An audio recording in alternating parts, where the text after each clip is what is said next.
Welcome to a new episode of Last Call Baseball, number 139. I'm Dorian. There's no baseball going on right now in the US or Canada. Everyone wants to know where all alien baseball player Shohei Ohtani's, where he's going to sign. And I'd rather watch some baseball than and hear about ESPN sacrificing young goats to the baseball gods so that Ohtani signs with ESPN's favorite team, the New York Yankees. I want to watch some baseball and not listen to rumors. We haven't talked in a few weeks as I've taken some time off. It's the off season, but they're still playing baseball in Latin America. And I'm still watching the Nicaraguan Baseball League, and specifically my favorite team in that league, the Tigres de Chinandega, the Tigers from the town of Chinandega. And I'm going to tell you, the Tigres are finding all sorts of ways to lose games. Shockingly, they're still in second place out of a 5-team league. And remember, the best Latin American baseball leagues are the Dominican Republic, in no particular order, Dominican Republic, Mexico, Venezuela, and then below that is like Puerto Rico, Nicaragua, etc. Let's be real, because the Nicaraguan Winter League you can follow for free on YouTube. Over the past 3 weeks, the Tigres cannot find. They're trying to find new ways to lose. I think 2 or 3 weeks ago, they lost on a walk-off grand slam versus Tren del Norte, the Train of the North. And that grand slam was hit by former Baltimore Orioles minor league prospect Juan Montes, which the Spanish announcers call him Mr. Bigotes, Mr. Mustache, because he has that cartoonish, was it Dastardly Dan, I think it was, for like that cartoon from the 1960s. I don't know how Montes manages to keep that awesome mustache, but hey man, thumbs up to you. 2 days after that really crappy loss, the Tigres were down, I don't remember who this was, but they were down 9-6, bottom of the ninth inning, bases loaded, no outs. And you're like, oh, this is what dreams are made of right here. The Tigres lost, and they didn't even score a single run. Then later, to add, not insult to injury, to add injury to insult, on November 20th, they were playing at the Gigantes de Rivas, the Giants from the town of Rivas, who are the defending champions. And the Tigres, I think he's Dominican. Yeah, their Dominican catcher, Luis Bernardo, he got hit in a very masculine area of the body. Not a laughing matter. But what was funny was how the Spanish announcer said it. He said, basically, Luis Bernardo got hit donde nadie lo puede sobar. Luis Bernardo got hit where no one can massage him. Very delicately put. And then to truly add insult to injury, about a week later, Luis Bernardo was cut by the Tigres, not because he has like permanent injury, but because Luis Bernardo has contributed nothing with his bat. I think he was hitting below 200, and they were like, all right, we've seen enough. Goodbye. Adios. Then, just before Thanksgiving, on November 23rd, the Tigres were playing. They were playing at the Leones de León, the Lions from the city of León. By the second inning, the Tigres were up 8-0. Then the Leones scored a couple of runs, and then like two innings later, the Tigres were back up by another 8 runs. And I know this is going to shock you, but the Tigres ended up losing that game. They lost an 8-run lead, not once, but twice. They ended up losing 16-15. I mean, this is kind of like, it's almost like a high school football score. It's ridiculous. When you're watching, well, I mean, it's what I'm watching. I try to watch most of the Tigres' game because in the Latin American Winter Leagues, the seasons aren't that long. They're usually between 40 and 60 games, and including playoffs. So it's not an 8,000-month slog like your MLB season. So it's easier to watch each game, and on top of that, it's on YouTube. You see, the offense is not the problem. I mean, these guys are scoring 8, 10, 15 runs a night. And it's almost like the Tigres pitching staff is so atrocious. I almost feel like it's in their contract that they have to make sure that they give up 10, 14, 16 runs every other night. And somehow the Tigres are still in second place in the league. So hats off to that offense because they are carrying that atrocious Tigres pitching staff. And I love the Latin American Winter Leagues. You can watch the Dominican Winter League. If you go onto their website, you have to pay to get that league pass. It's the same thing with the Mexican League. And I still cannot find out how in the world you can watch the Venezuelan Winter League, because Ronald Acuna Jr. is playing for one of the teams, and I can't watch it. But again, the Nicaraguan one is free. It's on YouTube. It's fantastic. But speaking of Dominican players, Juan Soto, formerly the San Diego Padres, traded to the New York Yankees. ESPN's excited. The New York Yankees fan base is excited. Soto is probably going to make the Yankees a better team, but I don't see them any different from the 2023 team. You look up the lineup of the New York Yankees. There's just a bunch of big plotters on the base paths. Why do I keep saying bass? And I blame Brian Cashman and probably some input from Aaron Boone, the manager of the Yankees. They're still constructing lineups like it's 2019, where it was 3 true outcomes, like just get us a home run, get us a home run, get us a home run. I don't know if Brian Cashman, sarcastically, has got the memo that the bases have been expanded. Baseball as a whole is being encouraged to steal more and more bases. Where are the base stealers from the New York Yankees? Where are the guys that are going to put pressure on the relievers, on the opposing relievers, on the starting pitching? Where are the guys that are going to be able to stretch a single to a double to a triple, etc.? They don't exist. And on top of that, this is an unbelievably injury-prone lineup. I look at it and I'm like, probably Juan Soto and Aaron Judge is going to give you 150 plus games next year. But be honest with yourself. Giancarlo Stanton, how many games do you think he's going to play next year? 120?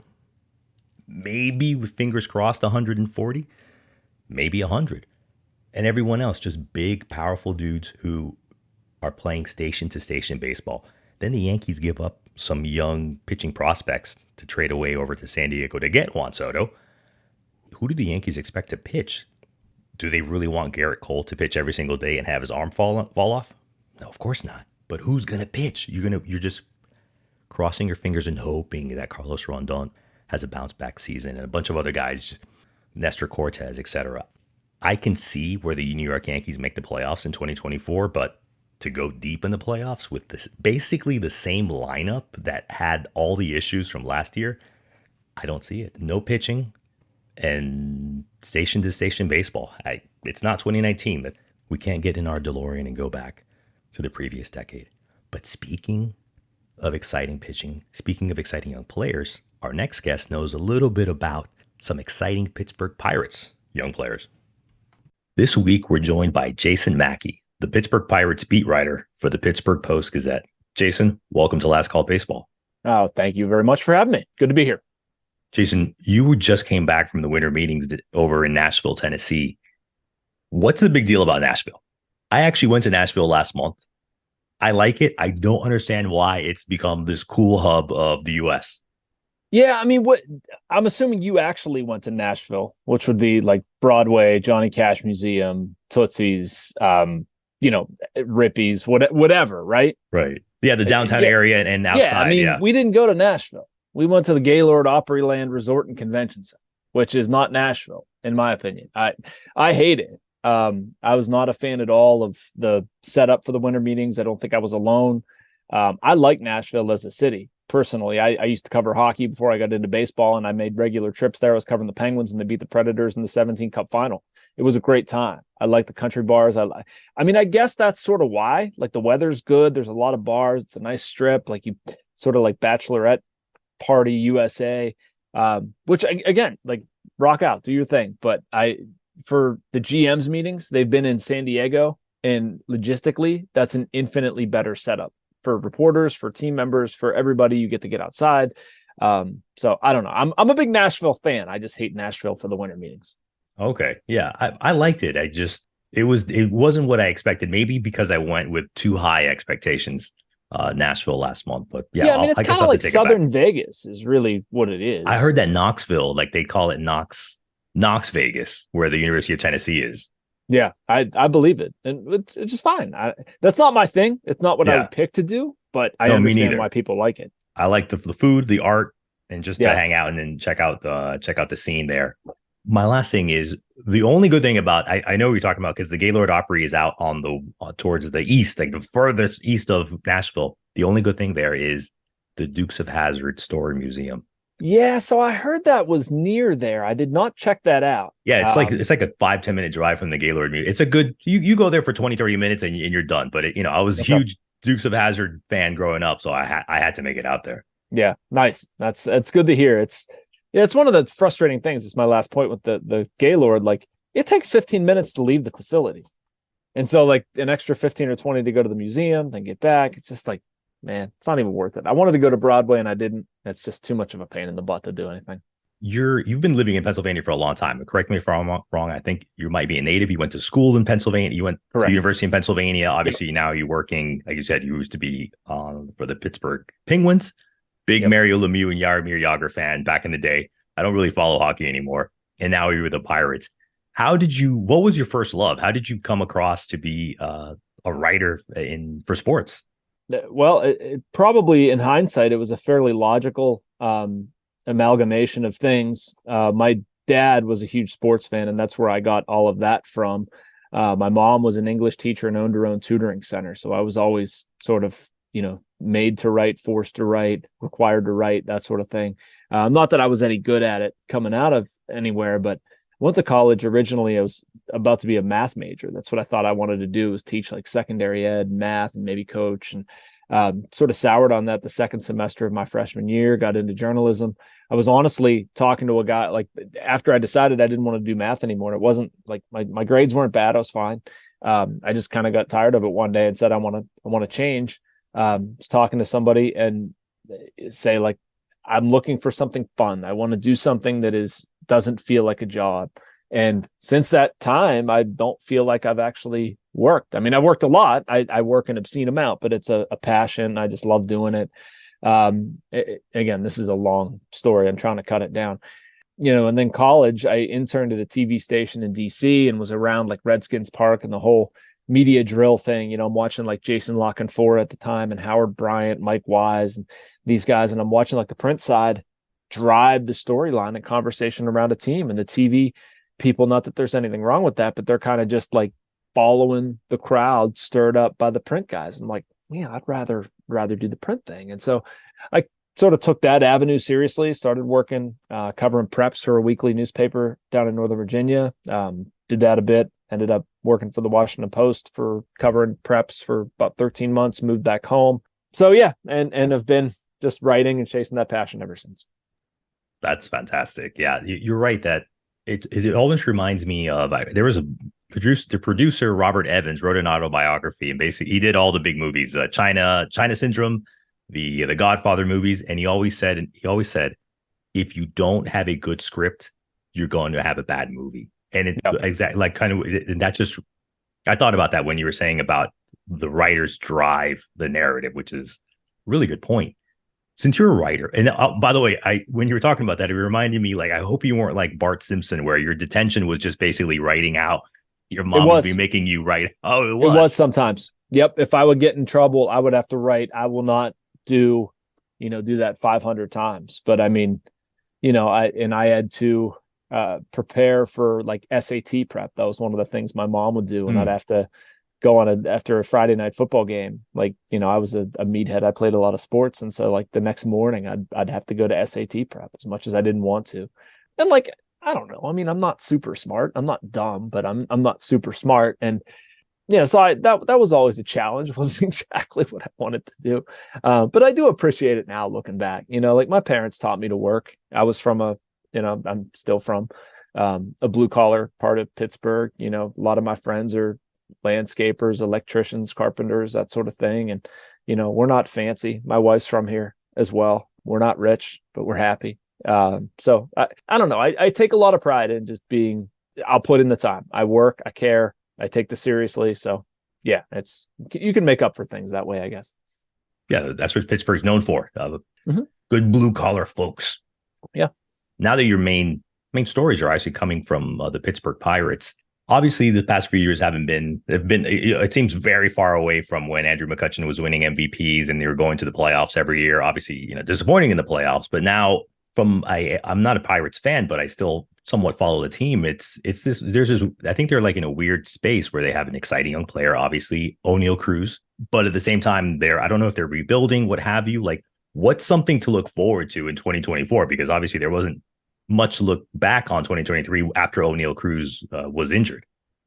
Yeah, that's probably the external view. I wouldn't agree with it. I think that they won a decent amount of games this year. They jumped 14 wins from last year. They did it in the second half of the season. They got rid of some guys like Carlos Santana, Rich Hill, G-Man Choi. They'd brought in some veterans at the beginning of the season and then got rid of them halfway through. And their best baseball was after that. Their best baseball was played with a bunch of young kids, a bunch of prospects. They finished the season 37-35. Kutch was hurt.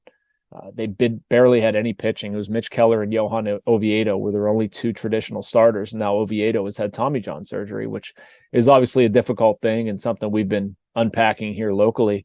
But, as much as they need pitching, they're returning everything else they had. And that's not to mean that Pirates are going to be world beaters or anything like that. But, it's a storyline that I don't necessarily understand with this team. And I deal with it all the time with our fans too, where everybody's upset about, Oviedo's having Tommy John. When are they going to do something with free agency? What's wrong? This team's going to stink. Everybody else in the National League Central is making moves and they're not. What in the world? Like, I get it.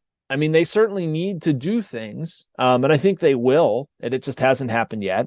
But you're running it back with largely the same cast of characters who played some pretty good ball. And these kids are like solid prospects. They play well together. I think there's some hope for this team, and you're going to be getting O'Neal Cruz back. I think they made a really good pick with Paul Skeens last summer. They're going to be getting two pitchers back that they really like from Tommy John, JT Brubaker, and Mike Burrows. I do think Kutch comes back. So anyway, I guess I'm saying all that to say I don't think it's a hodgepodge of nothingness anymore, as Dennis Eckersley said. And I think there's like moderate reasons for optimism. Like I'm picking this team to go over 500. Again, not a great thing. Let's not throw a parade. Like, it's just part of the process. But I would also argue that like everything doesn't suck also. You're right. I don't know why, but I completely forgot about Paul Skeens, which I was following LSU all last year. They're kind of like one of my college baseball teams, and I watched them do the whole College World Series. I'm like tampering my expectations and hope with him because so many people have said Paul Skeens could be in the Pirates rotation by summer 2024, and I'm like, whoa! I know this guy pitched for the best college baseball program at the highest level. Are you hearing those things coming out of like Florida or just within the organization on the near-term trajectory of Paul Skeens? Yeah, I mean, it wouldn't shock me at all if he pitched with a major league team in 2024. I'm half expecting it. Do I think that he's going to break camp with them and like come north of the team? No, I think that's probably a lofty goal unless something absolutely nuts happens in spring training. I'm not expecting it. But look, he's the best pitcher in a long time. I don't know how much refinement he's going to need in the minors. I think he'll probably need some. I think the Pirates, just to feel a little bit better about it, and honestly, maybe to get a couple gates for Altoona and Indianapolis. They're AA and AAA affiliates, but you run him out there a couple times in Altoona. If he's tremendous, you say, okay, well, the heck with it, and go on up to Indianapolis. If he does that a couple more times, and we say, we don't really see much point in keeping you here. Like, I think the one thing that matters to the Pirates is maintaining a year of control on the back end of the contract. So basically, if he would earn a full year of service this year, like that would be a year spent. The Pirates would like to stretch that, and I don't even blame them. I mean, that's like 2 weeks of Paul Skeens. If you can live without Paul Skeens for 2+ weeks, you'll deny him from getting a year of service. And the trade-off you make probably is that he's up here at some point. Now, are they going to fiddle around with something like Rule 2, Super 2? I doubt it. I have a tough time seeing that. I mean, if he is mediocre in how he performs, sure, that's probably an easy thing, and I don't think people would be clamoring for it. But if he pitches great, again, I think you're going to have a tough time saying, yeah, 2.5 months into the season, I don't know if we can call Paul Skeens up. Like, that changeup, it's not quite there. Like, I don't see that, especially with as much as they need rotation help. So I think it'll work itself out. The stock answer I've been given is sort of May at some point. I feel like you'll get a little bit of time, AA, a little bit of time in AAA, and then they'll know. There will be a right time to bring up Skeens. That's exciting. But it's also for Paul Skeens and the Pirates as well. It's also disappointing as a baseball fan because I like going to minor league games, especially in Florida. And the high A, well, I guess now it's only the A of the Pirates is down in Bradenton. Beautiful. I love that baseball stadium because it's kind of like the replica of the Major League one. So unfortunately, we're not going to be able to see Paul Skeens in Bradenton because it's probably below the SEC competition that he's used to pitching. He's already past that. Yeah.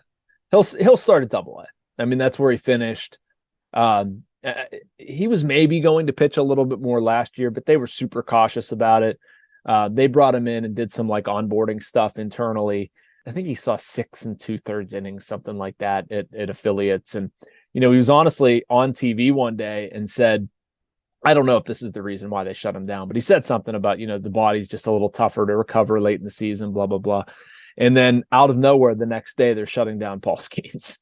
So, like, I don't even blame the Pirates. Like, if I hear my players say that publicly, I'm like, whoa, all right. You've pitched a whole college season. You've pitched a lot in that college season. You are such an investment for us. Like, just, dude, go get healthy. We'll see you in the spring. That's my suspicion is that's what's happened. But yeah, I mean, he's probably above Double A and Triple A, right, honestly. But I just understand why, if you're running a team, like, if I'm Ben Cherington, if I'm Bob Nutting, the Pirates owner, like, yeah, I want to see you do that. I want to see you do that successfully, and you show me you can do that. I'll bring you up. I'll bring you up inside of a year of drafting. But like, that would be important to me if I was running the team. I get that. As a baseball fan, you're making me somewhat excited about the Pirates in 2024, just because, as we obviously were talking about O'Neal Cruz, he's going to come back, one of the most exciting players. Forget about young or old; he's one of the most exciting players in baseball. The potential for seeing Paul Skeens in late spring, and I don't know what's going to go on with Henry Davis, but it's something to look forward to. Is like, so when you come across the Pirates on TV, you're like, well, I'm not going to change the channel. Let me check let the kids play. Let me check the kids out in 2024. Yeah, I mean, that's very much what they've done, and I don't blame them. I think that's the only way to do things, right? Like, they're not going to outspend teams. They're not going to outspend anybody. But they can out scout them. They can they can do better internationally, which they've done. They can develop guys better, which they've done. They can draft better. And I think those are areas that the Pirates have really targeted. And they've made mistakes. Sure. I mean, they've had draft picks even now that have been like, they just haven't amounted to much. They've had guys get hurt. They've had guys not perform at the major league level. But I think those processes are better. They're showing signs of being better. And right now they've, you can look at many farm system rankings, and the Pirates have improved. I don't think as much as they would ultimately like, but yeah, I mean, as somebody covering this stuff, like I find it interesting. It's a bit of a difficult thing because I think fans tend to focus a lot on major league payroll, which is understandable. I mean, that's the most publicized part of the sport. It's important. And the Pirates have traditionally kind of sucked in that realm. So like, I get it. And you want a team to put as much passion into doing stuff as you do, or as you might spend time, energy, money, whatever, and I think it's easier to see when those dollars are plunked down on players versus like, we're going to spend a lot of time with this player trying to hit a slider better. We're going to spend a lot of time with this pitcher drilling into how he moves. And, I think the Pirates have done that stuff. I think ultimately what's going to change the narrative of this team is if they win. If they win, nobody's going to be focused anymore on the payroll. And they started 20-8 last year. And I think a lot of people started sopping up that story, as they should. And it was a lot of fun. And then their balloon burst. And then they were terrible for 2+ months. And, they just like reality set in. But if they could maintain something close to that for even longer, I think this city is, again, I was born and raised here. It's a tremendous sports city. It's a tremendous baseball city. They're ready to embrace these guys. And nobody's going to really care about the payroll if they're able to take a bunch of kids and get them better and compete with some bigger market teams.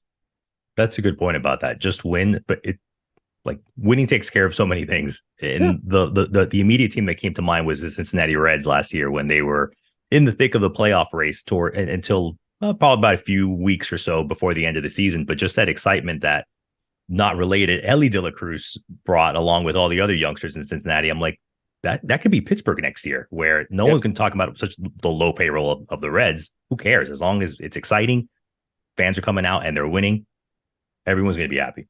Yeah, and I mean, ironically, we have O'Neal Cruz, 6'6" Dominican kid, and Ellie De La Cruz, a 6'7" Dominican kid, both playing shortstop and with off the charts power. It's gonna be a lot of fun, man. It really is. I hope it happens. I mean, you're not a fan, but like it's a heck of a lot more fun to cover a team that's winning than it is to cover a team that's losing. I know that much. Even what they did this season, like the good parts of it, it's so funny how much people here just like they love it. They're so excited. They're over the moon for it. It's just like drastic emotional swings. The beginning of the season, everybody's falling for the Pirates and it's the biggest thing ever. And then they fall off and everybody gets mad and talks about how much they stink. And, then they finish the season. It's like, hey, all right, these kids, they're all right. Like finally they started playing the kids. They're going to get Cruz back and all this stuff. And then you get one negative thing, Oviedo getting hurt. And I guess two negative things. They haven't really done anything in free agency and sort of the off-season mode. But yeah, I mean, I think it's going to be good, man. I really do. I don't think there's going to be much of a regression here. I see it going forward. How much forward, I don't know. I think it depends a lot on young guys getting better. But it's a fun market to work in for sure. I hope so. Like I said, I'd love to see the Pirates come up on the schedule on TV and be like, you know what, let me check it out. Because I remember Jason's telling me all these great things about them just a few months ago. They're also fantastic kids, by the way. Yeah. Like I deal with them every day. There's not a jerk in that locker room. There's no egos. There's not, they treat people right. They conduct themselves appropriately off the field. Like that's something we kind of talk about. I've been around a lot of pro sports. I'm 40. I've spent time around the Steelers, around the Penguins.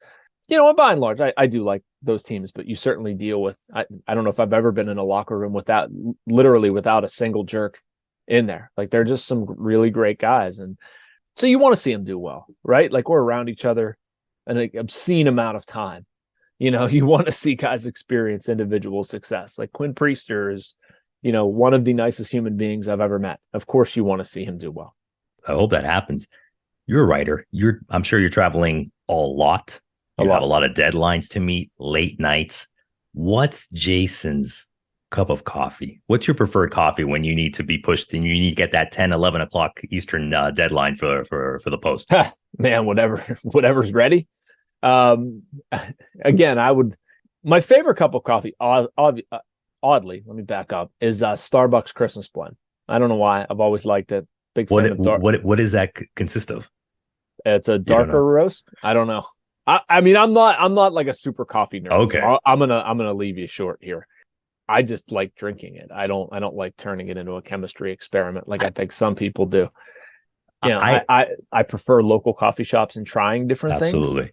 But I'm not gonna like sit there and sip it and try to like decipher notes and all this sort of thing. So a $1,000 cappuccino maker is not on Santa's list from Jason for this year. No, absolutely not. I would be just fine brewing some Folgers.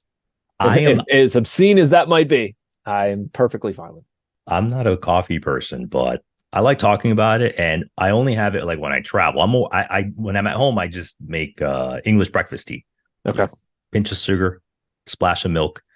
I'm going to give you a suggestion, especially if you're in New York when the Pirates play the Mets, and now that we have all the teams play everywhere. I don't know if the Pirates are playing the Yankees this year in New York.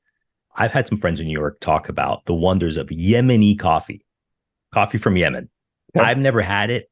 They talk about it all the time, but they're in New York. And so I'm like, if you get a chance, because I know you have to be at the ballpark basically the whole day to go down to like a local bodega or something and just buy a cup of that Yemeni coffee, or just get it, because all I hear is great things about Yemeni coffee. But all right, so Christmas blend.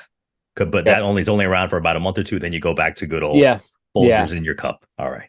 Yeah, and I mean, Starbucks, Pike Place, or something if I have to. I don't know. I don't have something that like, oh my goodness, it's this sort of secret blend. I mean, when I covered hockey, I drank a lot of Tim Hortons. I'll kind of drink everything. Oh yeah, a lot of the teams. Do they have Tim Hortons in the U.S.? Because I know they're all over in Canada.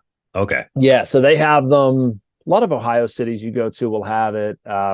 Buffalo, at least hockey wise. Like if I cover the Blue Jackets, it would be there for sure. I don't know why, but there was a Timmy's right there. Buffalo, there's a lot of Timmy's. Probably, I think Detroit, there's some presence up there. All Canadian cities, obviously. Yeah, they're like every block in Canada. Yeah. That might be it, honestly. I'm trying to. There's one about 25 minutes from my house, but it's such a pain in the butt to get there that I rarely go. Going back to baseball for real quick, one of the players that you mentioned that the Pirates let go was actually one of my favorite players.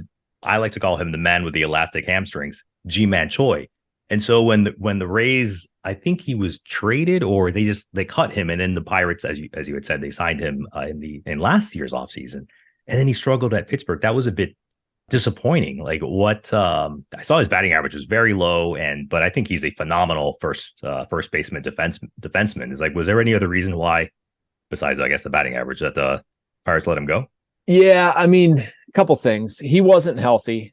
And the Pirates traded for him, by the way. They traded a minor leaguer to get him in here, and they really wanted to work on first base last year and did. They didn't get enough offense there. But I mean, honestly, like he got hurt at the beginning of the year. I believe it was an Achilles. Well, started out, didn't really produce much, got hurt. It's an Achilles thing, ended up losing his position to Carlos Santana. Carlos Santana was just really good. He had a solid year. I think he finished second Gold Glove voting, probably could have won it, and just really fit nicely in Pittsburgh. And, with Kutch here, he was more of the DH. Like Choi just kind of didn't have a spot.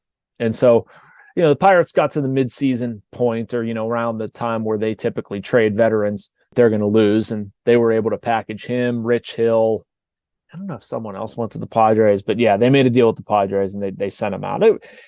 Choi started to get healthy and then have a little bit more of a role. As he came back, Kutch was having some injury stuff and Choi kind of became more of their DH. But the beginning, it was just health and not really having a role.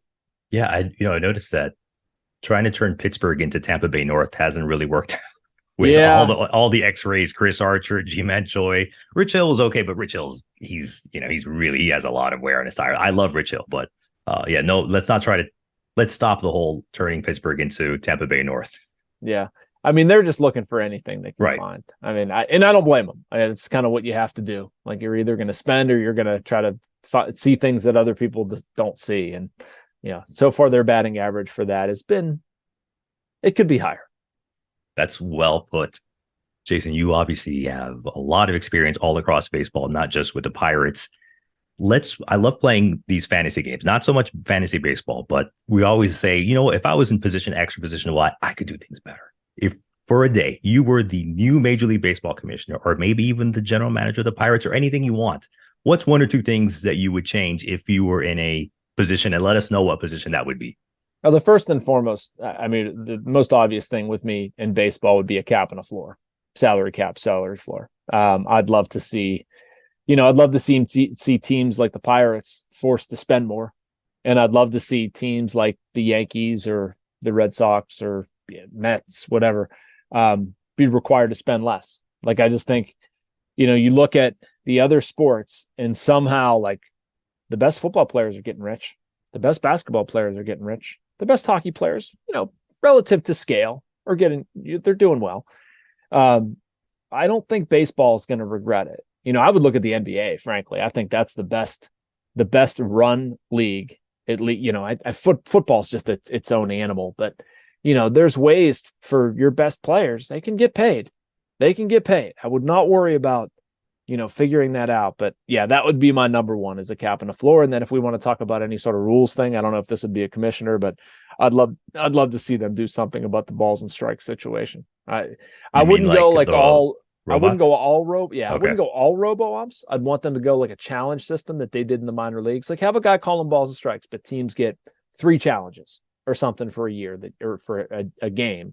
The batter like has to raise his hand or something, and you look at it. It's real quick. It's like tennis. You can look at it on the big screen. There's a lot of suspense with it. Big call and a big moment in the game. Like I'd like to see him go to that ABS challenge system. I like the hard cap, maybe not a hard, but a cap, and you said a floor for salaries for the baseball players. But I've always thought about more of when you're forcing teams to spend, you should maybe punish the owners in the revenue they're getting, because I'm more like you can only be, I don't want to use this word right now, welfare basically for 3 seasons. After that, if your salary isn't within a 10 to 20% range of the average, you're cut off. Like, sorry, the Dodgers and the Mets and the Yankees aren't going to cut you checks for $50-100 million a year so you can pocket it or not do anything about it. That's I think that would hit the owners more restricting their ability to continuously just live off the trough and, again, be paid out by the big earning teams, because those big earning teams also spend a lot of money. I'm almost of the mind that, like, I don't even want to see that. I know that's what, like, teams like the Pirates would argue for. They'd want the revenue sharing to be different. And, the rich teams are going to want the revenue sharing to be different too. They're going to want to be paying the poor teams less. I almost want to say, like, let's make it a point that is, like, affordable for smaller market teams, and like bigger market teams might dislike it, but, like, let's get to a point where that makes sense. And then, you know what, financially, if that doesn't work for you, Mr. Owner of a small market team, like, if you're used to making this money and that's going to be too hard for you to make that financial commitment to own a team in this, like, window that they're developing, sell the team. Just sell the team. The world has changed. There are a bunch of 30 teams. There are a bunch of really rich people out there that would want to buy a team. Like, I understand why Bob Nutting, the Pirates owner, does business the way he does it. And I think to a degree he's required to do it.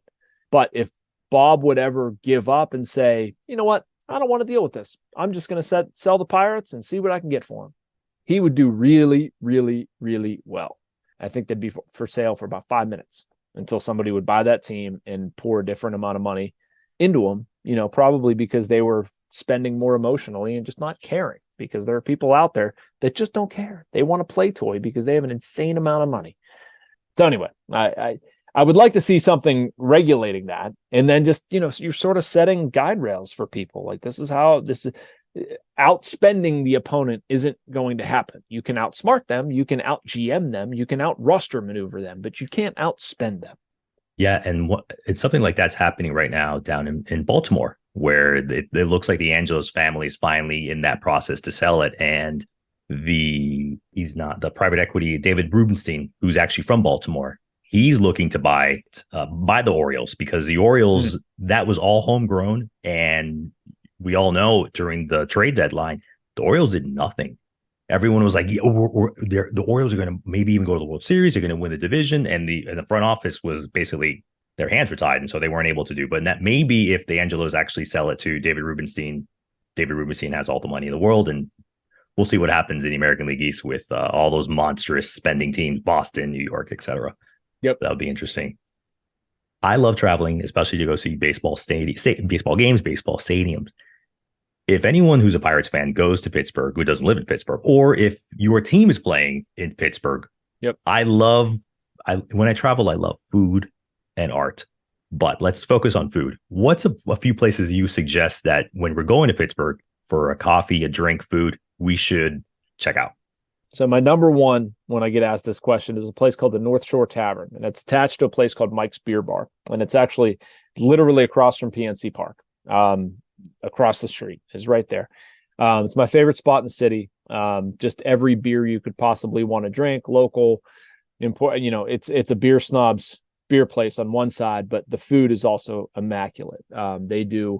Their thing is called steak on a stone, and so they'll serve you a giant hunk of steak on a sizzling lava stone, and you sort of finish it yourself a little bit, and they have like various dipping sauces, and I mean it's awesome. You can do seafood, pizza, wings. They've got the whole sports bar thing, but like what they're known for is a steak on a stone. That would be my number one. What else? I would lead anybody to a place called the Strip District in Pittsburgh. It's like an old industrial area. They've turned it into this produce terminal. It's like a smaller Reading terminal. I think that's what it's called in Philly. It's not as big, yeah. Not as fancy. It's kind of like old school Pittsburgh, but you hit that on like a Saturday, Sunday morning. There's a bunch of like local grocers and stuff. It's a really good, t-shirt memorabilia shops, that sort of thing. It's a really nice slice of Pittsburgh. If you're looking for art, entertainment, I guess you asked food. I was going to say there's a place called the Heinz History Center right in the Strip District that is really good for that. And the ketchup comes for free when you enter the Heinz interest. Yeah, right. If you need ketchup in a museum, I mean, it's there for you. I'm a big fan of ketchup. Yeah. So, yeah, I mean, those would be the big ones. Excellent. I can't wait. I'm telling you that seriously, going to see a baseball game in Pittsburgh is definitely on my list. I need to take like the Amtrak out there I don't know if Amtrak goes out to Pittsburgh. Anyways, trying to remember the train. Anyways, Jason, I want to thank you so much for your time and joining us this week. Let us know where we can read some of your work, watch you on YouTube, anything you want to share where we can see you work for sports. Yep. So it's post-gazette.com is where all of our content can be found. You can find me on Twitter at jmackeypg. That should cover it. Yeah. I want to thank Jason Mackey for joining us this week. And like I mentioned, I haven't yet made it out to Pittsburgh, but I've heard they have amazing breweries over in Pittsburgh. I need to go. But in honor of the Winter Leagues, in honor of recently being in Nashville, in my hand, I have, it's a beer called Lemon Squeezy, a lemon shandy from a good American local brewery called Crazy Gnome Brewery in Nashville, Tennessee.